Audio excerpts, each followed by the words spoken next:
안녕하세요. 구명모 법무사입니다. 개인회생을 신청하면 제일 먼저 법원으로부터 받는 결정문이 있는데요. 바로 금지명령입니다.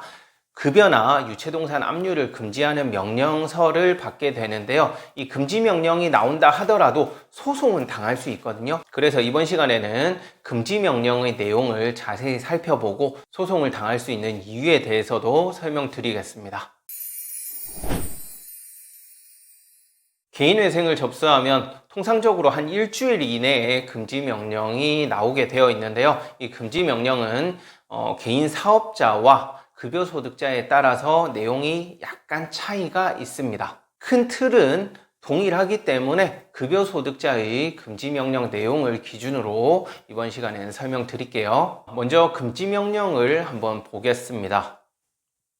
채무자에 대한 이 법원 2024 개회 11111갱 사건에 관하여 개인회생 절차의 개시 신청에 대한 결정이 있을 때까지 다음의 각 절차 또는 행위를 금지한다. 1항 개인회생 채권에 기하여 채무자 소유의 유체동산과 채무자가 사용자로부터 매월 지급받을 급료, 제수당, 상여금, 기타 명목의 급여 및 퇴직금에 대하여 하는 강제집행, 가압류 또는 가처분. 2항 개인회생 채권을 변제받거나 변제를 요구하는 일체의 행위, 다만 소송행위를 제외한다라고 되어 있습니다. 이러한 금지명령은 채권자에게도 송달이 되거든요. 채권자는 이 금지명령을 송달받은 날 이후부터는 이 금지명령에 기재된 행위를 해서는 안 됩니다. 내용을 자세히 보면 채무자 소유의 유체동산, 급여, 그리고 상여금 등의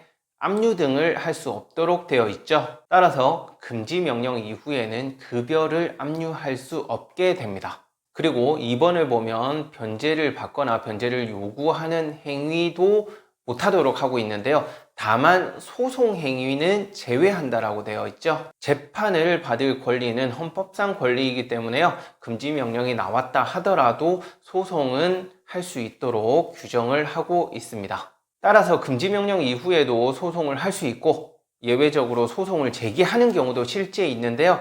다만 실무상 이렇게 채권자가 소송을 제기하는 것은 상당히 예외적이기는 합니다. 그 이유가 있는데요. 채권자가 소송을 한다는 것은 결과적으로는 그 채권의 만족을 얻기 위해, 즉 돈을 찾으려는 목적이죠. 그러려면 소송만으로는 부족하고 소송을 해서 판결을 받은 이후에 강제 집행 절차까지 나아가야만 하거든요. 그래야 돈을 찾는 거죠. 그런데 강제 집행을 금지하고 있죠. 따라서 소송에서 판결을 받는다 하더라도 결과적으로는 금지명령에 의해 강제 집행을 못하게 되어 있기 때문에 채권자 입장에서는 돈을 들여 소송에서 승소 판결을 받는다 하더라도 강제 집행을 못하니까 결과적으로는 이 소송이 별 의미가 없게 될 수 있겠죠. 그런 이유 때문에 실무상으로 소송을 하는 경우는 상당히 예외적이라고 할 수 있겠습니다. 추가적으로 이 금지명령의 내용을 보면 유체동산에 대한 압류만 금지하고 있죠.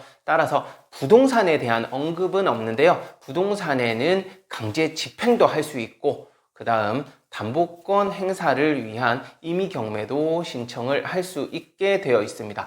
다만 이 부동산에도 강제 집행에 의한 경매 신청은 상당히 예외적으로 이루어지는데요. 그 이유는 강제 경매를 신청한다 하더라도 개인회생 절차에서 중지명령이라는 것을 이용하여 중지명령으로 그 경매 절차를 중지시킬 수 있기 때문에 이 부동산에 대한 경매도 예외적으로 이루어지고 있습니다. 네, 이번 시간에는 금지명령의 내용에 대해서 설명드렸는데요. 이번 영상 보시고 또 궁금한 사항이 있으시면 언제든지 위 번호로 문의 주시기 바랍니다. 이상 구명모 법무사였습니다. 구독 신청, 알림도 꼭 부탁드리겠습니다. 고맙습니다.